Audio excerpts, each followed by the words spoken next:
Okay, then an element of deja vu down in Lyndon's workshop, which you won't recognise because you've done a very good job cleaning it out. Day one with the Volvo, and we're going to have a look and first see what we've got, because it arrived yesterday and all I've done is driven it 6 or 7 miles down here, and then we're going to decat it, give it more power. So, quick look around underneath the fluorescent lights. Rear bumper's hanging off, same problem that we had with the race car. Tailpipe looks rusty, but we'll have a look at that when we get underneath. Suspension isn't at the right height for me. It is running on coilovers, but I have a little plan for that. Interestingly, for you Volvo geeks out there, if I go around the other side, you'll notice that it looks quite strange because it's running 45 profile tyres. Now, standard from factory, they should be 50s, they can be 55s. But this is running 45, so it's got quite a funky look to it. That brake caliper's new, isn't it? And that hasn't been painted red. On the other side, they're both red. This one is red, so I think we need to get the calipers done as well. This wing hasn't held up too badly. Oh, hello, Mr. Snail. Car was cleaned yesterday and parked near a bush. A little bit of dent on that wing, not so worried about that. But the big problem is round. Well, we've got paintwork needed on that front bumper. That's relatively straightforward. Headlights could all do with a good clean around. Missing the headlamp wash wipe, again, not a problem. These are cheap, so I'll just buy a set of those. Indicators. Lacquer peel on the bonnet and roof, which I'll show you. Big hole in the front wing, as per any cheap Volvo 850. Again, red calipers on the front here. Absolutely needs a couple of tyres. Lacquer peel on the roof. Yeah, the roof isn't too pretty at all. But fairly straight. Obviously fairly rusty at the back because the bumper's hanging that low. That's quite a mark there. That's a bit of damage. Again, doesn't particularly matter. Inside, it's really clean. Ripped on the driver's bolster. This is the more basic interior than mine. This is the sort of entry-level cloth, but it does have... This is quite interesting spec, you see. In the back, I've got wind-up windows, but I've also got heated seats and heated mirrors. Very strange. Why would you have wind-up windows and heated seats? Nice car overall, though. Pretty pleased with that. And 160, it's a 2.5 S. What does the S mean? Sport. All the trim's off at the back. So a little bit of work to do there to tidy up the boot area. But we know these cars, don't we, Lind? We know these cars pretty well, especially exhaust pipes. So a little bit of work to do. 164,000 miles, and I paid £900. It's MOT'd until next year, and it has a fairly clean MOT history as well. So not bad. It wasn't selling. It was on Facebook Marketplace. I don't think the pictures were very good. I think you could have done a better job of selling it, but that's where I come in. If you're selling a car and haven't put much effort in, I'll probably turn up and buy it and then make a profit on it. But I have got a bit of a plan for this car. I quite like it. So, right, let's crack on. Walk with me, will you? We have a rusty exhaust pipe, which is par for the course because every Volvo I've ever bought has a bad exhaust pipe. We've got rust on the chassis rails, but nothing. Lyndon has just said it looks a little bit better condition than the race car. The original race car that I did. That doesn't look too bad. Again, rust in various areas, but the Volvos don't tend to rust in too many places. Fuel pipe that comes down there. Lots of mud. Rusty rear bumper brackets, as I said earlier on. These bits here, if I go over this side, you can see they just rust out completely, and then the bumper starts sitting all skew-if. Just needs a good clean down underneath. So a good go with the pressure washer. And it's one of my favourite jobs to do that for some reason. Brand new brake caliper at the back there. We've got cheap coilovers, which are actually the same coilovers which were on the race car. I never really thought they were any good, but I'm not intending to put this car on a track. Never did. I think these are about 250 quid off of eBay. So they're just eBay coilovers, basically. Exhaust is all good and not leaking. Most importantly, it has a genuine catalytic converter, so that'll buy us some crack, won't it, Lyndon? Could do with a fuel filter because that's pretty rusty. These brackets here at the back, look, if you take a look there, there's these crossbars, there's one on each side. Now, that might not look fantastic, but on my diesel Volvo, the red one, this whole metal bracket here, I'll highlight that with an arrow, had rusted away to nothing. So this bit here, I can't really highlight that with a torch. This bit was actually just sat rocking around within that square. So that's why my wheels were looking so skew-iffed on my Volvo. It took me ages to get that job sorted out on the 850 diesel, which funnily enough is the worst condition Volvo 850 I think I've bought so far.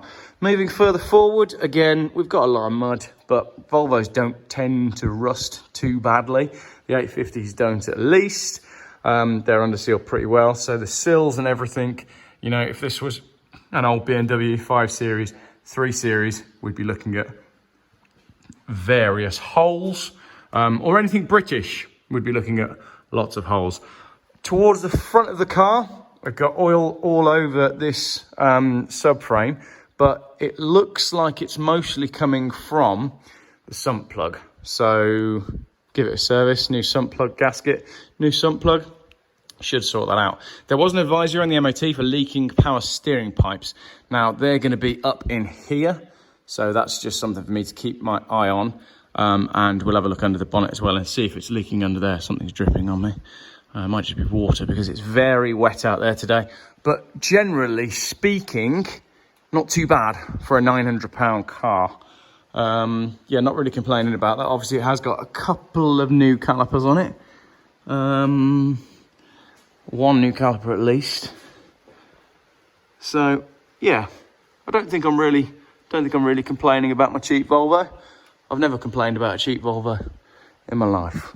Right, so the plan today is quite simply just to have a look, assess the car, whip the catalytic converter off, cash it in, and then, well, I keep joking about it, but I'm going to use the money from the catalytic converter to do the other stuff that we're planning with the car. On tonight's episode of Things I Wish I Hadn't Put My Finger In.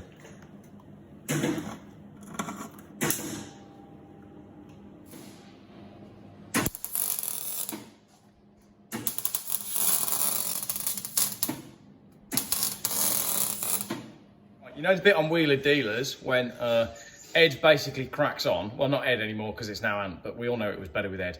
Ed cracks on and then Mike's like, right, I'm going to get online and see if I can Google whatever he buys. So whilst Lyndon's doing that, I'm going to go on my computer and buy some bits. I want some clear indicators, the side repeaters for the side of the car, so we'll get those.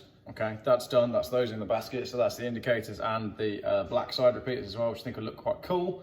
I'm going with a black theme for this car, so I'm gonna go faux fur on the inside. What do you reckon, like full on interior faux fur, nice and warm for winter? Black fur. Black fur, yeah. Yeah, I'm doing it. Black fur. We'll go black fur interior. What about undercar neon lights? That's a yes. I'm taking that as a yes. To be honest, I've already got them because I bought them for the Jag XK8, but we never put them on, so those are going on. So that's indicators, side repeaters, black fur interior, neon lights. I think the wheels are sitting in a bit too far on the back. Shall I get some spacers for it? About 15 mil? Well, I don't know. To be honest, I ordered them yesterday, but I'm just making this bit up for the video. Say yes. He said yes. Fuel filter was the other thing, wasn't it? Yes, please. How much is a fuel filter? About 15 quid. I wouldn't pay much more for one, I don't think. Borg and Beck, any good? Right, it's all on the way. 2 black side repeaters, 1 Borg and Beck fuel filter, both side indicator lenses, and some fur interior and some undercar neon lights. Lyndon says that sounds great. It's going to be a brilliant car.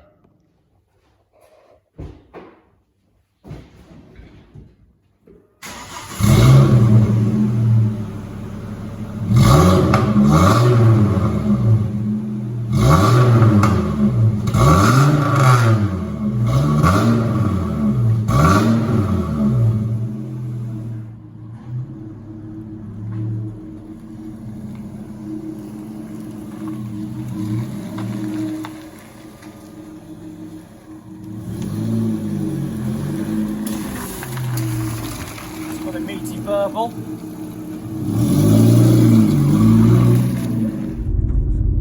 There we are then, 2 hours later. Decat.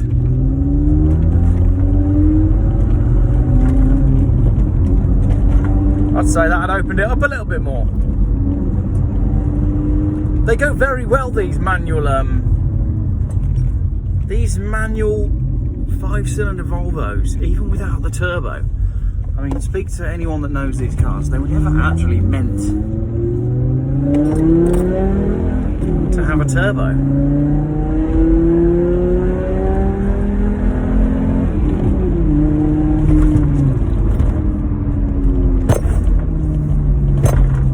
It does ride quite hard, but it sounds better and it feels better, and